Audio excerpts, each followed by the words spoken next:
Hello everyone, welcome back to my channel. And if you are new here, my name is Matobani, and this channel is about finance, basically finance studies and financial advices, then the career advices, then the lifestyle, and um, motherhood. So this is part 2 of the video that I did about how I found out that I was pregnant with mono twins. So in this video, I'm basically just going to be sharing costs associated with um, mono pregnancy in South Africa. So like how much you can expect to spend if you find out that you are expecting identical twins who share a placenta but each have their own um, amniotic sex. So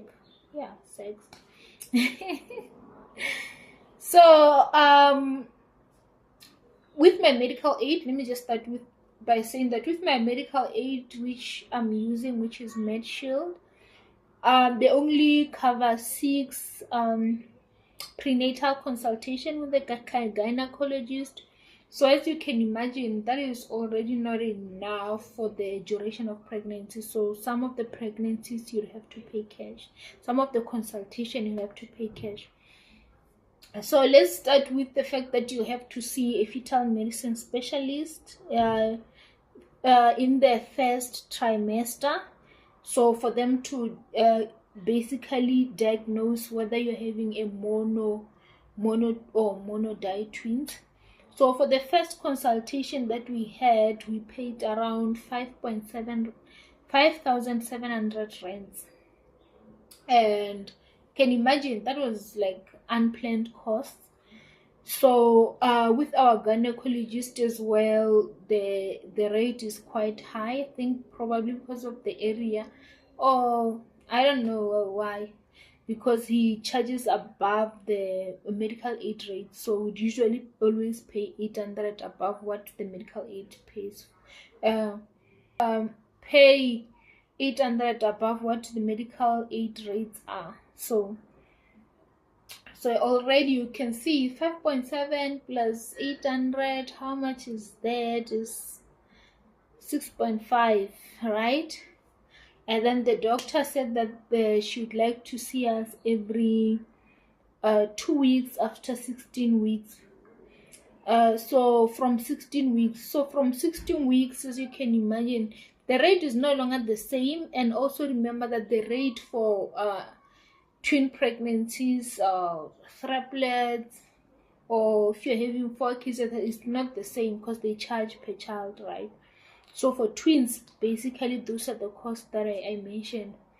So the second consultation in the second trimester would not be the same because like it's like a follow-up. So the rate was, I think, 4.6, but because we ended up having to change a fetal medicine specialist, because when we consulted, the doctor had said that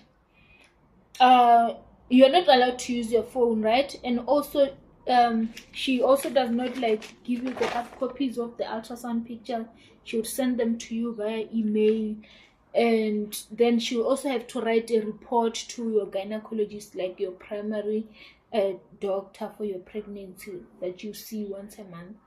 And then she also had suggested that we asked if you want to do an NIPT test, and we said yes, we'll do it. She said she will book it, and then the people that she books it with, they will call us. They never called us. A week went by, we never received those ultrasound pictures or the report either. I called her office, her receptionist said that she'll call me back, never called me back, by the way. I called again the other day and was like, oh, are you who and who? I'm like, I'm not that person. I'm like, I'm this person. Like, oh, can I call you back by the end of the day? I'm like, okay.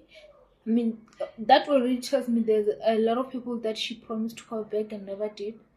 And then she never called me back. The third time I called, told me that the doctor is still writing a report. I mean, it takes 2 weeks for you to write a report, but you want us to see you every 2 weeks. So meaning that by the time we come back for the second consultation of a month, you'll still be writing the report for the previous month. I mean, who wants to experience something like that? So then I basically said that the doctor will call me back. The doctor never called me back. Week 3, finally she sends those ultrasound pictures. That is like the week that we are going to see our gynecologist. Now we're going to see our babies in like a more improved picture of them, because now they are older, and yeah. But then we're only receiving pictures of like 3 weeks back now. Then she sent that report.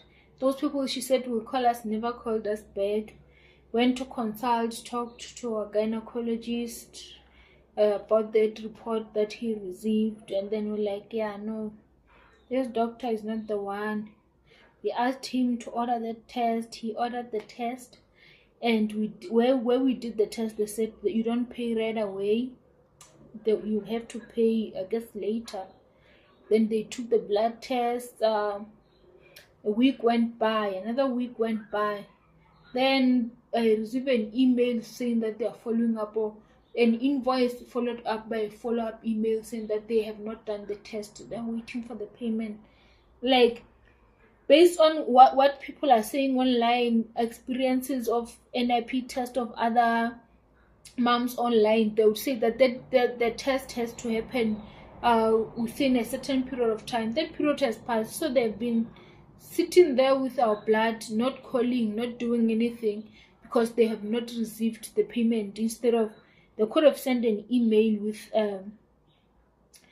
they could have sent an email long time ago after doing the blood test with an invoice with payment details, but they waited that long. I'm like, I can't trust the integrity of that blood that you have at this date. Even if the results comes out negative and positive, how do I know that that's like not a false positive or false negative because you took so much to do the test? They're like, no, we stored the blood in like some. I'm like, no. And we ended up like not opting to do the test anyway, because it's not like there were no soft markers for Down syndrome or anything of that nature anyway, when we were doing the that thorough ultrasound test with the fetal medicine specialist.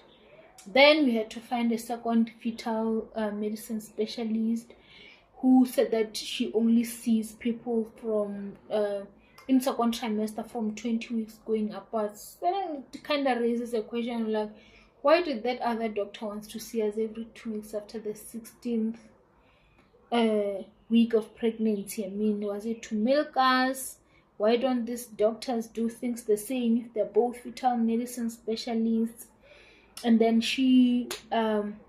we went for the consultation, which was like amazing. That doctor is the best.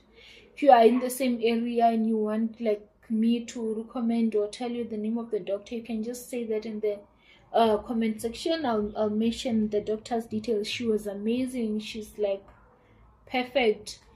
We went and consulted. We came feeling like great, definitely willing to see her again, and we spent 5.1 on that consultation. So depending on whether the doctor will want to see you again, and also, like I mentioned, I'm currently on 22 weeks of pregnancy.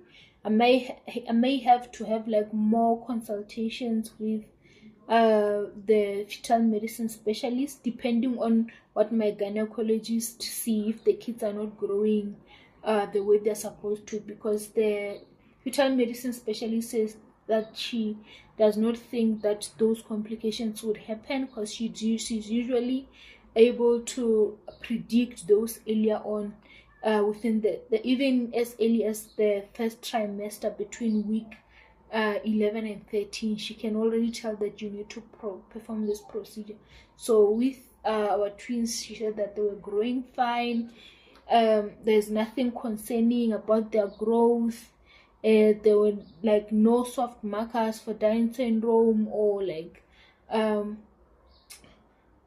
I don't know what they call that feed, like they had all the body parts, like basically everything was just fine with them and wished us well. But if it happens that we need to see her again, then we definitely do.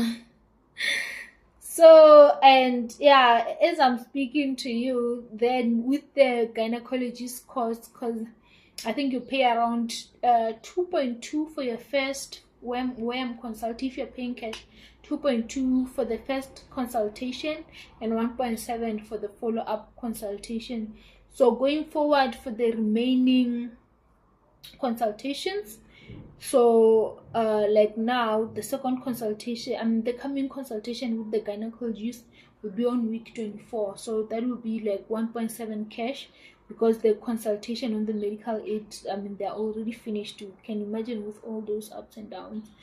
So we'll be paying that 1.7 again, 1.7 on week 28, another 1.7 week 32.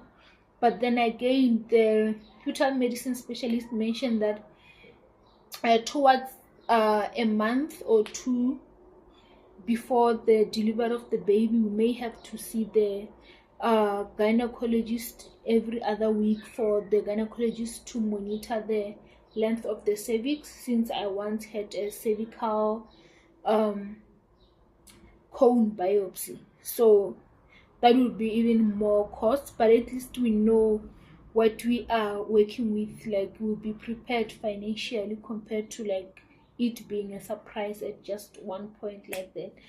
So I hope you guys do found this video to be very useful, and prepare better for pregnancy. Or if you're currently pregnant with mono twins, mono twins, then yeah, if you only just been diagnosed, then you know the kind of cost that you're likely to be spending on a monthly basis until you give birth.